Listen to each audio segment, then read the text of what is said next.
Minecraft est LE jeu phénomène de ces dernières années. Alors peut-être que vous êtes passé à côté si vous êtes un peu âgé, mais ça n'est pas un problème parce que dans cette vidéo je vais tout vous raconter depuis le début, à travers l'histoire du créateur Marcus Persson alias Notch, ou comment un homme devient quasiment par accident très riche en mettant au monde un jeu qui le dépasse complètement.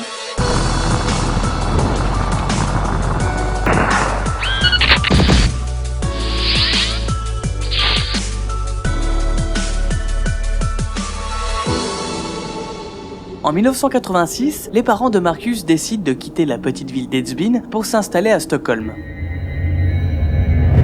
Le problème pour Marcus, alors âgé de 7 ans, c'est qu'il se retrouve dans une école où les élèves se connaissent déjà tous bien. Il a alors du mal à s'intégrer, sa timidité naturelle n'aidant pas. Résultat, il est souvent seul, jouant la plupart du temps avec ses Legos, activité qui lui permet d'exploiter un aspect de sa personne depuis toujours présent, sa créativité. Mais les Legos vont être soudainement remplacés par un nouveau hobby, car le père de Marcus ramène un jour un ordinateur, le Commodore 128. Une fois installé dans la chambre des parents, l'ordinateur est devenu pour Marcus le point central de sa maison. D'une part parce qu'il y joue énormément avec des jeux comme Saboteur, The Bard's Tale ou encore Boulder Dash, un de ses jeux préférés qui consiste à devoir creuser pour trouver des diamants tout en évitant de se faire écraser par des rochers. Mais c'est surtout modifier les programmes qui l'amusent, au point qu'il s'abonne avec son père à un magazine d'informatique afin d'apprendre à programmer. C'est un an plus tard, après avoir fait pas mal de progrès, que Marcus, à l'âge de 8 ans, parvient à créer son tout premier jeu. Det var kanske bara något år senare, då gjorde jag ett väldigt enkelt textäventyrsspel. Så att det stod en text, och jag var tvungen att skriva exakt rätt text för att komma vidare, annars så dog man eller flera stup eller något sånt. Les années ne feront qu'accentuer la passion que s'est trouvé Marcus avec la programmation, et du coup il ne sera pas l'un de ces adolescents ne sachant pas vers quelle voie se diriger. Lui, il en est certain, il veut faire un métier en rapport avec les jeux vidéo. Sauf que faire un métier dans le jeu vidéo n'est pas chose évidente à trouver, et à sa sortie du lycée fin des années 90, Marcus ne dégote que des jobs n'ayant que peu de lien avec sa passion. C'est en 2004, après quelques années de travail, qu'il a pour la première fois l'opportunité de bosser dans une vraie boîte de jeux vidéo. Ça s'appelle Midas Player, une toute jeune société ouverte depuis 2003, destinée à devenir un poids lourd de l'industrie, puisqu'elle changera quelques années plus tard de nom pour devenir King.com et créera le succès planétaire Candy Crush. Pour l'heure, en 2004, Midas Player reprend le business model à la mode à l'époque, à savoir développer des petits jeux gratuits sur des pages telles que celles de AOL ou Yahoo. Sur ces jeux, les joueurs peuvent s'affronter en ligne, en pariant s'ils le souhaitent de l'argent. C'est là que Midas Player prend un pourcentage pour gagner sa croûte. Au départ, Marcus est ravi de bosser dans cette entreprise. Il développe avec des équipes réduites de 2 à 8 personnes, des petits jeux ne prenant pas plus de quelques mois à boucler, des petits jeux joués par des centaines de milliers d'utilisateurs. Mais rapidement, Marcus va se retrouver frustré au niveau créatif, car Midas Player a un business plan très bien huilé qui n'autorise que peu de créativité. Les jeux créés sont souvent des clones de jeux au concept déjà bien établi, du genre casse-briques, mahjong ou encore solitaire. Avec le temps, le travail de Marcus va donc s'avérer de plus en plus lassant, lassitude qui est atténuée par le fait qu'en parallèle sur son temps libre, il développe ses propres jeux. Juste avant d'entrer chez Midas Player, il avait déjà commencé à développer Worm Online, un MMO qu'il a co-créé avec un collègue rencontré à son ancien boulot, projet qu'il quittera en 2007. Et cela fait également des années qu'il aime développer des petits jeux, souvent à l'occasion de diverses compétitions où des programmeurs se réunissent pour créer le meilleur jeu possible sous des contraintes précises, comme un laps de temps limité style 48 heures, un thème imposé ou un espace de stockage à ne pas dépasser. Bref, pendant ces années chez Midas Player, Marcus enchaîne les petits projets et dans l'idéal, il aimerait parvenir à créer son propre studio de développement indépendant pour vivre de ses créations. C'est cet espoir qui le fait supporter son travail, mais ce fragile équilibre qu'il s'est trouvé ne va toutefois pas durer.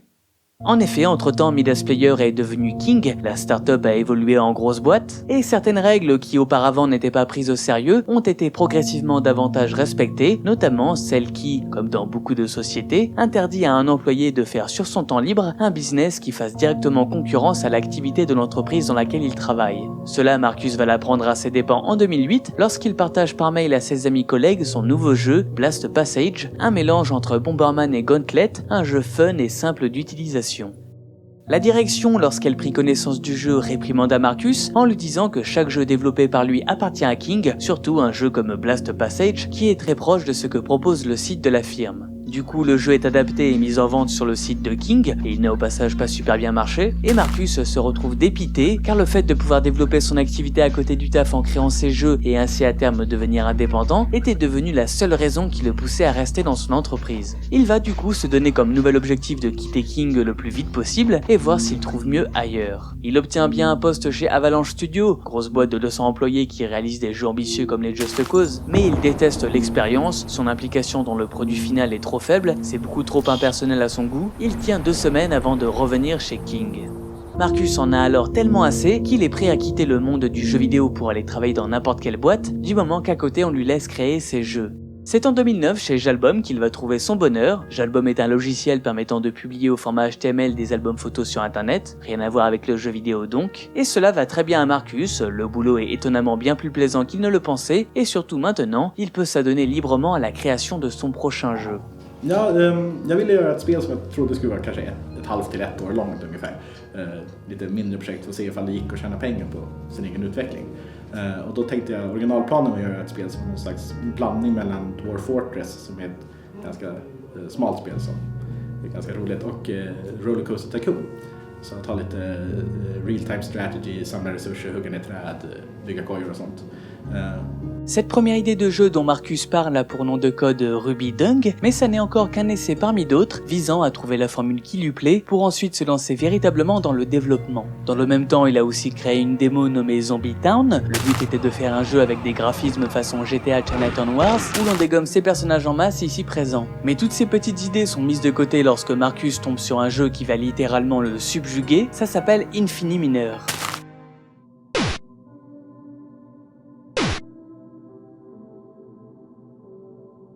Infinimineur est un jeu en équipe où le but est d'aller récolter des minerais et de les ramener à la surface avant l'équipe adverse. À côté de ça, il y a également un mode libre où les joueurs peuvent exprimer leur créativité et s'adonner à de la construction. Marcus, en découvrant Infinimineur, se dit que c'est totalement le genre de jeu qu'il a envie de créer, du moins il a envie d'en reprendre la base et de l'améliorer car il a constaté certains défauts comme les limitations du mode construction avec un faible nombre de variations de blocs possibles, ainsi que leurs couleurs franchement moches à base de rouge et de bleu. Donc il se voit bien reprendre le même genre d'esthétique cubique, mais en reprenant les textures de sa démo Ruby Dung pour donner un aspect plus fantasy. C'est ainsi que le 13 mai 2009, Marcus publie sur sa chaîne YouTube une démo de son jeu qu'il a appelé Cave Game.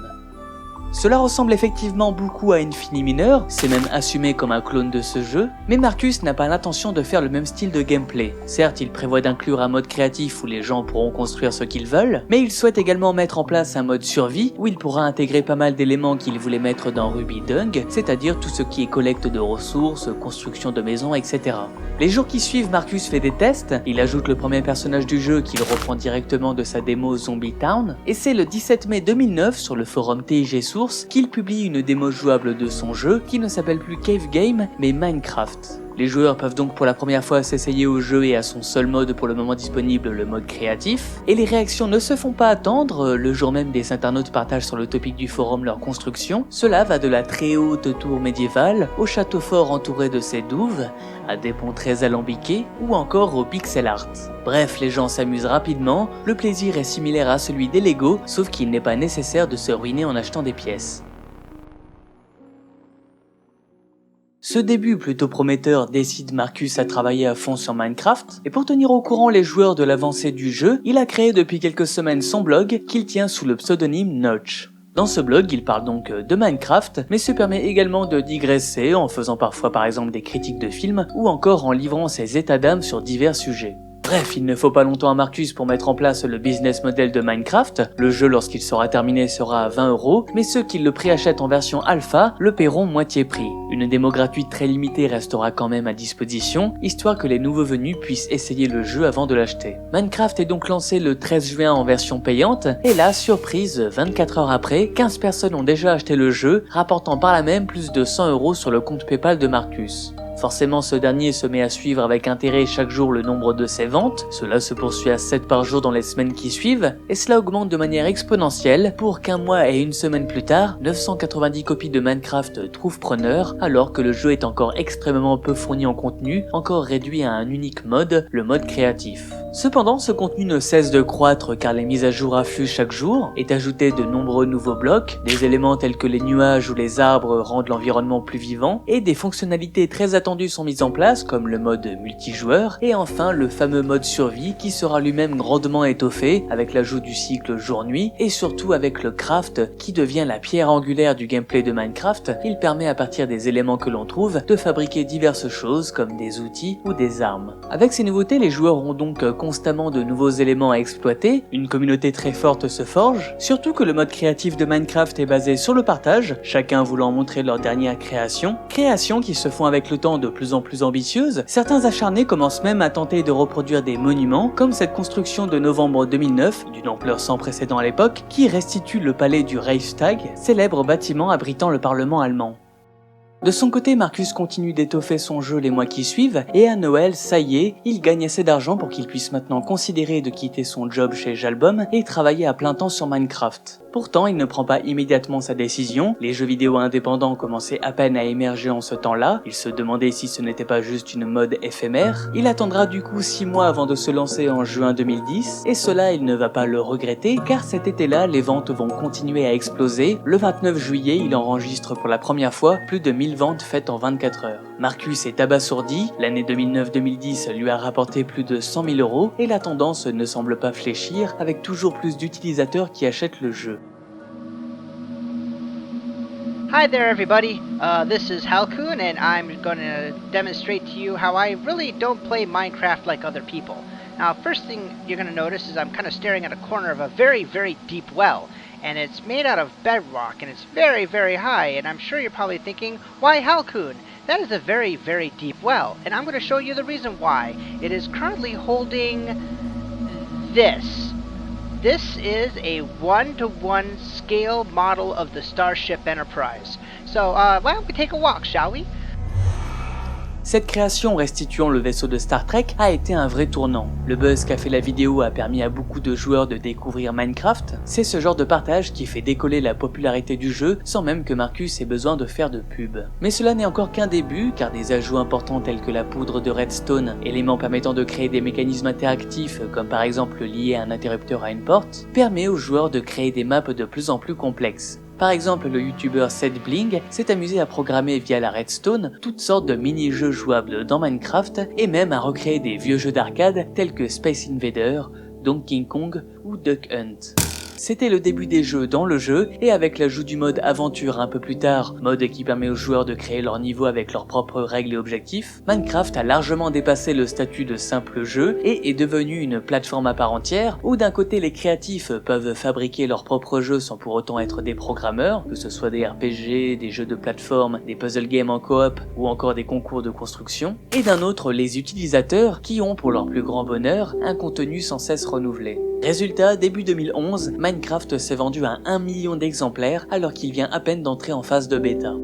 Grâce à ce succès, Marcus avait pu réaliser son objectif quelques mois auparavant. Avec le directeur général de Jalbum et un ancien collègue de King, il a fondé son propre studio de développement indépendant, Mojang. Avec ce studio, il parvient à, entre guillemets, finir Minecraft, et le jeu sort officiellement le 19 novembre 2011 et sera ensuite adapté sur la plupart des supports existants. Notch is going to officially release Minecraft.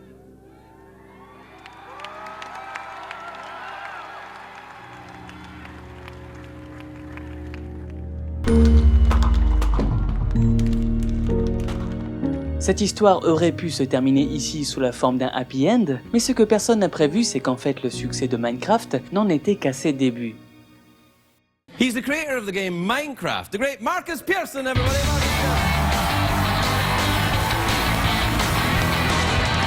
Like, people go crazy for this game Minecraft. Yeah. And I've tried to play it myself, but I don't think I really understand what's going on. I'm not sure if I understand either. Okay.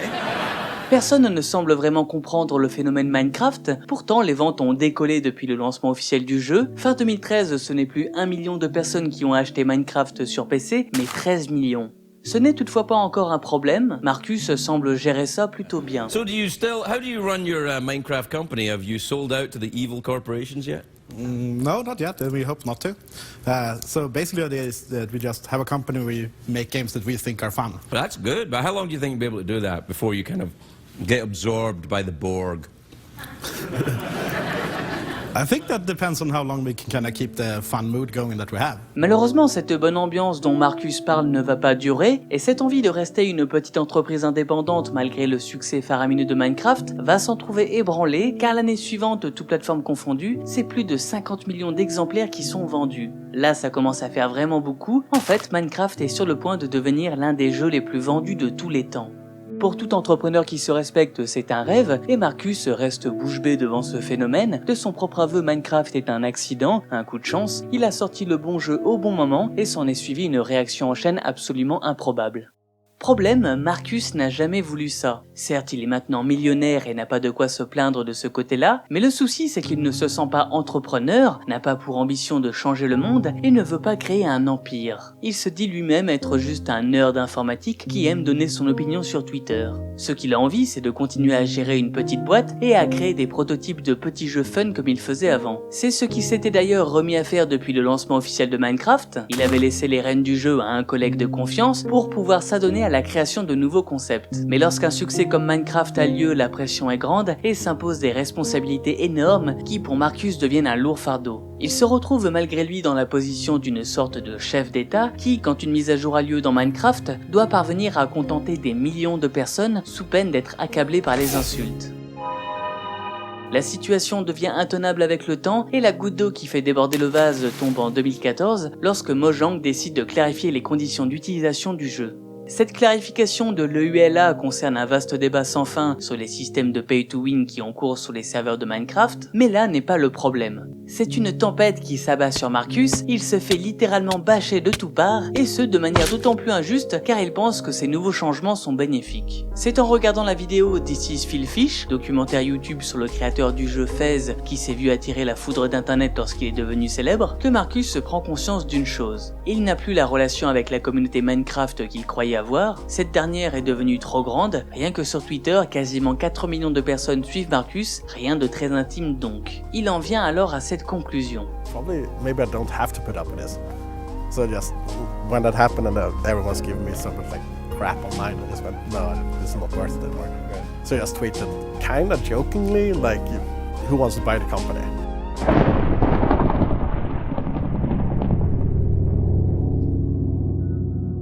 À la base, ce tweet était une sorte de farce exprimant son ras-le-bol, mais Mojang ne tarda pas à recevoir des appels, et Carl, le directeur général de l'entreprise, demanda à Marcus s'il était sérieux ou non. Ce dernier ne l'était donc pas dans l'immédiat, mais au final, cet afflux de propositions le fait réfléchir. Il se dit qu'il est peut-être temps, et qu'il devrait sauter sur cette opportunité pour passer à autre chose dans sa vie. Il choisit alors de revendre ses parts à Microsoft, avec qui il a déjà travaillé pour la sortie de Minecraft version Xbox, et ce pour 2,5 milliards de dollars. En touchant environ 70% de la somme, Marcus devient instantanément milliardaire. Il profite très vite de cette fortune récemment acquise en s'offrant la maison la plus chère de Beverly Hills. Il dit ne pas vouloir être l'un de ces riches ennuyeux qui ne dépensent pas leur argent. C'est ainsi qu'il s'adonne aux fêtes et à la belle vie. En tout cas, en quittant de manière nette Mojang, il se sent soulagé d'un poids, surtout qu'il a essayé de faire les choses au mieux. Ses deux compères qui ont aussi quitté l'entreprise sont devenus multimillionnaires et ses salariés ont touché des bonus très confortables. Pourtant, malgré ce tableau idyllique, Marcus, au fil du temps, fait part de quelques difficultés qu'il rencontre pour apprécier son nouveau quotidien, et ce via son compte Twitter.